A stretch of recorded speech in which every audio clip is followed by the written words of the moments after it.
রব্বুল আলামিনের দরবারে অসংখ্য গণিত শুকর এবং সুজুদ জ্ঞাপন করি। একবার কালিমাত শুকর পাঠ করি, বলি আলহামদুলিল্লাহ। লাখো কোটি তার চেয়ে অনেক বেশি দরুদ এবং সালাম সৃষ্টিকুলের প্রধান আকর্ষণ, শামসুল হিদায়া, সমস্ত নবী এবং রাসূলগণের মাথার মুকুট, সাইয়্যিদুনা নবিয়ুনা শফিউনা হাবিবুনা হযরত মুহাম্মদ মুস্তাফা সাল্লাল্লাহু আলাইহি ওয়াসাল্লাম। মুআজ্জাজ হাজিরিন,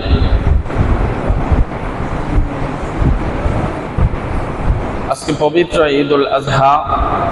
মুসলমানদের জন্য আল্লাহ তাআলা যে দুটি আনন্দের দিন দান করেছেন, তার মধ্যে একটি দিন হচ্ছে ঈদুল আজহা। একদিকে আমরা ঈদুল আজহার নামাজ আদায় করব, দ্বিতীয়ত আল্লাহ তাআলা যাদেরকে সামর্থ্য দান করেছেন কোরবানি আদায় করবে। দুটি ইবাদত। এই কোরবানি উম্মতে মুহাম্মদের উপর নির্ধারিত কোনো বিষয় নয়। যুগে যুগে আল্লাহ তাআলা সকল নবীদের উপর কোরবানি নির্ধারণ করে দিয়েছেন। এই কোরবানির মাধ্যমে আল্লাহ তাআলা বান্দার কাছে কিছু চাওয়া পাওয়া, কিছু দাবি রয়েছে। আল্লাহ তাআলা কোরআনুল কারীমের মধ্যে ইরশাদ করেন, কোরআনুল কারীমের মধ্যে আল্লাহ তাআলা ঘোষণা করেন, وَلِكُلِّ أُمَّةٍ جَعَلْنَا مَنسَكًا لِيَذْكُرُوا اسْمَ اللَّهِ عَلَى مَا رَزَقَهُم مِّن بَهِيمَةِ الْأَنْعَامِ فَإِلَٰهُكُمْ إِلَٰهٌ وَاحِدٌ فَلَهُ أَسْلِمُوا وَبَشِّرِ الْمُخْبِتِينَ।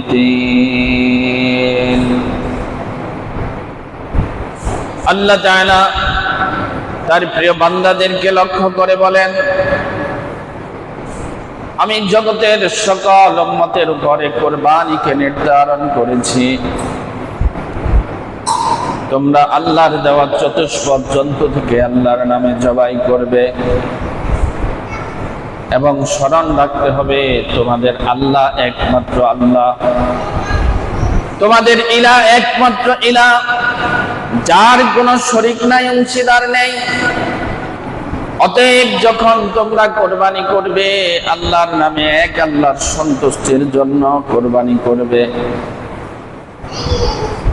এরপর আল্লাহ তাআলা আয়াতের শেষাংশের মধ্যে বলেন, ওয়াবাশশিরিল মুখবিতিন। আল্লাহর বিধান পালনে যে নিজেকে যত বেশি আত্মসমর্পণ করতে পারে, সারেন্ডার করতে পারে, যে নিজের বিনয় বশ্যতা যত বেশি প্রকাশ করতে পারে, আল্লাহর হুকুমের কাছে যে যত বেশি মাথা নত করতে পারে, তার জন্য রয়েছে সুসংবাদ, বলি সুবহানাল্লাহ। এই আয়াতের মধ্যে কয়েকটি শিক্ষা রয়েছে। কোরবানি করতে হবে আল্লাহর দেওয়া চতুষ্পদ জন্তু থেকে আল্লাহর নামে, আল্লাহর সন্তুষ্টির জন্য। এরপর আল্লাহ তাআলা বলেন, ফা ইলাহুকুম ইলাহু ওয়াহিদ। আল্লাহ তাআলা কোরবানির নির্দেশ দিয়ে মানুষকে সাবধান করে দিচ্ছেন যে সাবধান, তোমাদের ইলাহ একমাত্র ইলাহ, তোমাদের রব একমাত্র রব, তোমাদের প্রভু একমাত্র প্রভু। অতএব কোরবানিটা হতে হবে শুধুমাত্র আল্লাহর সন্তুষ্টির উদ্দেশ্যে, আল্লাহকে রাজি খুশি করার জন্য, আল্লাহকে পাওয়ার জন্য। এখানে দুনিয়ার কোনো মানুষকে অংশীদার করা যাবে না। অর্থাৎ দুনিয়ার মানুষের দৃষ্টি আকর্ষণ, দুনিয়ার মানুষকে দেখানোর উদ্দেশ্য যদি হয়, তাহলে আল্লাহর সাথে অংশীদার হয়ে গেল। আল্লাহ তাআলা এই ইবাদত, এই কোরবানি কবুল করবেন না। এজন্য আল্লাহ তাআলা সাবধান করে দিচ্ছেন, ফা ইলাহুকুম ইলাহুন ওয়াহিদ। এই আয়াতের ব্যাখ্যা করতে গিয়ে উলামায়ে কেরাম চমৎকার কতগুলো শিক্ষা আমাদের সামনে তুলে ধরেছেন। মুফাসসিরিন কেরাম উল্লেখ করেন, ইন্নাল্লাহ সুবহানাহু ওয়া তাআলা قد شرع لكل أمة الذبائح আল্লাহ তাআলা জগতের সকল উম্মতের উপর এই কুরবানিকে নির্ধারণ করে দিয়েছিলেন।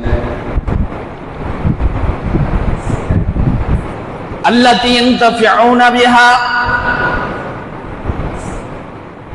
উম্মতের উপর আল্লাহ তাআলা বান্দার উপর কুরবানিকে নির্ধারণ করেছেন, কিন্তু এর দ্বারা বান্দাই উপকৃত হয়। উপকৃত হয় কে? কুরবানির মাধ্যমে আল্লাহ উপকৃত হয়। আল্লাহর কাছে কি কোরবানির গোশতগুলো চলে যায়? কখনো নয়। আল্লাতী ইনতাফিউনা বিহা, এর দ্বারা মানুষই উপকৃত হয়। কে উপকৃত হয়? লিকাইয়াজকুরুহু সুবহানা, কোরবানি করার মাধ্যমে মানুষ আল্লাহ তাআলার নাম উচ্চারণ করে, বিসমিল্লাহ আল্লাহু আকবার বলে কোরবানি করে,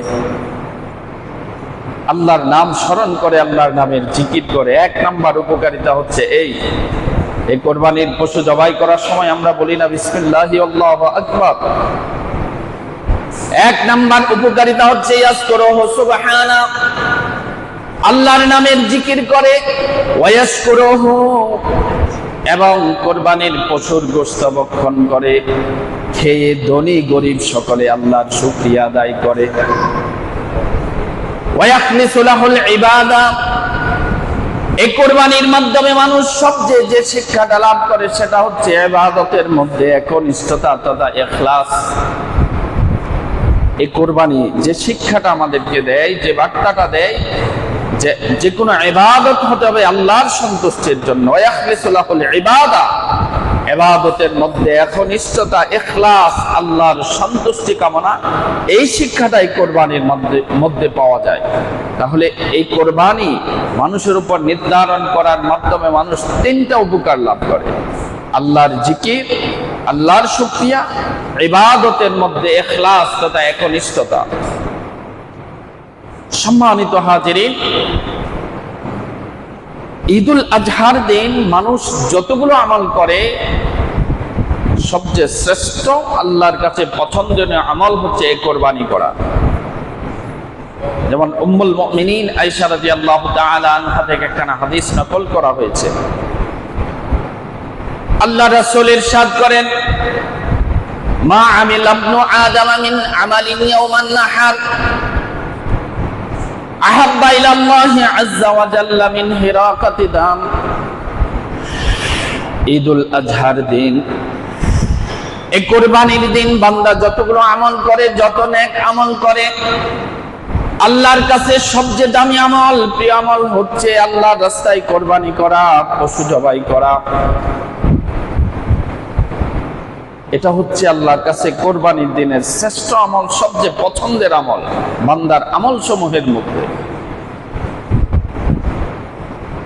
এরপর আল্লাহ নবী বলেন, ওয়া ইন্নাহু লায়াতি ইয়াউমাল কিয়ামাতি বিকুরুনিহা ওয়া আশআরিহা ওয়া আযলাফিহা,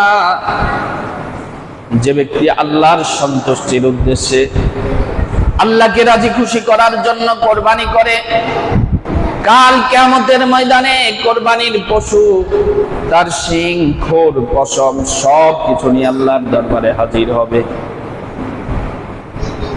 আল্লাহর সন্তুষ্টির উদ্দেশ্যে যে ব্যক্তি কোরবানি করে, ওই ব্যক্তির পক্ষে সাক্ষী হয়ে কোরবানির পশু কাল কিয়ামতের ময়দানে হাজির হবে। শুধু তাই নয়, আল্লাহ রাসূল ইরশাদ করেন, কোন ব্যক্তি যখন আল্লাহর সন্তুষ্টির উদ্দেশ্যে পশু জবাই করে, আল্লাহকে রাজি খুশি করার জন্য পশু জবাই করে, ওয়া ইন্না আদ-দামা লা ইয়াকাউ মিনাল্লাহি বিআরদিন বিমাকানিন ক্বাবলা আন ইয়াকা ফিল আরদ, যে ব্যক্তি আল্লাহর সন্তুষ্টির উদ্দেশ্যে, আল্লাহকে রাজি খুশি করার জন্য কোরবানি করে, ওই কোরবানির পশুটা জবাই করার সময়, জবাই করার পর তার দেহ থেকে রক্তটা জমিনে পড়ার পূর্বে আল্লাহ তাআলা তার প্রিয় বান্দার কোরবানিটাকে কবুল করে নেন। সুবহানাল্লাহ। আল্লাহর সন্তুষ্টির উদ্দেশ্যে যে ব্যক্তি কোরবানি করে, কোরবানির পশু জবাই করার সাথে সাথে পশুর রক্ত জমিনে পড়ার পূর্বে আল্লাহ তাআলা ওই ব্যক্তির কোরবানিটাকে কবুল করে নেন। সুবহানাল্লাহ। সম্মানিত হাজিরিন, এজন্য কোরবানিটা নিছক আল্লাহ তাআলার সন্তুষ্টির উদ্দেশ্য হতে হবে। তাহলে আপনি এর দ্বারা দুনিয়াতেও উপকৃত হবেন, পরকালেও উপকৃত হবেন। আর কোরবানির নিয়তের মধ্যে যদি কোনো লৌকিকতা প্রদর্শন, নিজের ব্যক্তিত্ব, বড়ত্ব এগুলো জাহির করা উদ্দেশ্য হয়, তাহলে আপনি দুনিয়াতে সাময়িক সময়ের জন্য উপকৃত হবেন, খেতে পারবেন ভালো মন্দ, কিন্তু কাল কিয়ামতের ময়দানে এই কোরবানির পশু আপনার জন্য আল্লাহর দরবারে, আল্লাহর আদালতে মামলা করবে, মুসিবতের কারণ হয়ে যাবে, বিপদে পড়ে যাবে। এজন্য কোরবানির পূর্বে আমাদের নিয়তটাকে পরিশুদ্ধ করতে হবে। কোরবানির সংক্রান্ত কয়েকটি কথা না বললেই নয়।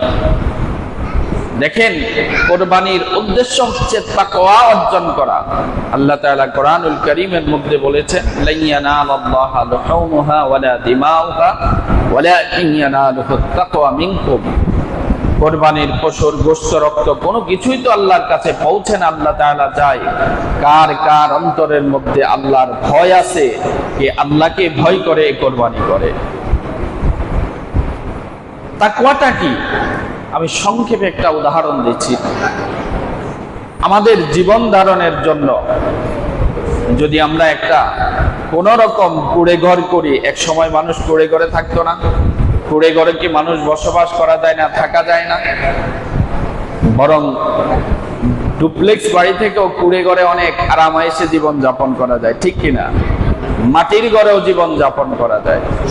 আপনি যদি একটা কুড়ে ঘর কিংবা মাটির ঘরে জীবন যাপন করা যায়, কিন্তু আপনি যদি একটা টিন শেড ঘরে জীবন যাপন করেন, তাহলে আপনার বসবাসের জায়গাটা আরো একটু উন্নত হলো, এই তো। কিন্তু বসবাস কুড়ে ঘরেও করা যায়।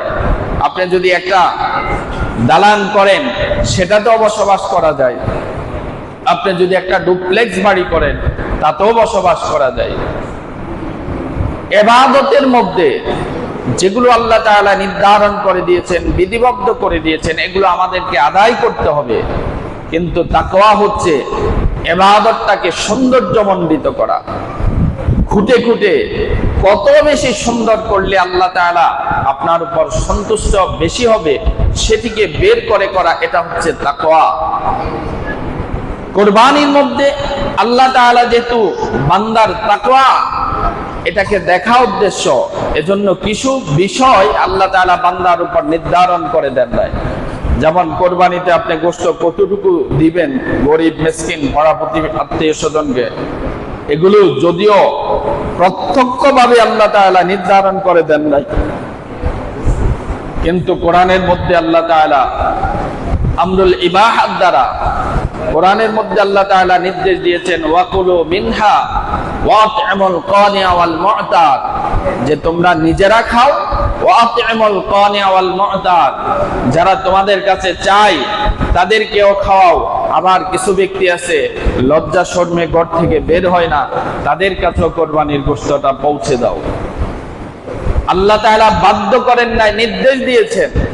বাধ্য করলে তো এটা আমাদের উপর, যদি কোরবানির মাংস বন্টনের বিধান হতো যে অর্ধেক মানুষকে দিয়ে দিতে হবে, তাহলে দেওয়া বাধ্যতা ছিল। কিন্তু আল্লাহ তাআলা বাধ্য না করে কোরআনের মধ্যে প্রত্যক্ষ পরোক্ষ নির্দেশনার মাধ্যমে মানুষদের তাকওয়া পরীক্ষা করার জন্য সেটাকে ছেড়ে দিয়েছেন, যে তোমরা নিজেরা খাও, যারা তোমাদের কাছে, যেই সমস্ত গরিব মিসকিন অসহায় মানুষ তোমাদের কাছে যায় আর চায় না, যারা ঘরে বাড়িতে থাকে, সকলের খাওয়ার ব্যবস্থা করো। এই নির্দেশ আল্লাহ তাআলা দিয়েছেন। এর মাধ্যমে আল্লাহ তাআলা ইমানদারের তাকওয়াটা পরীক্ষা করবেন।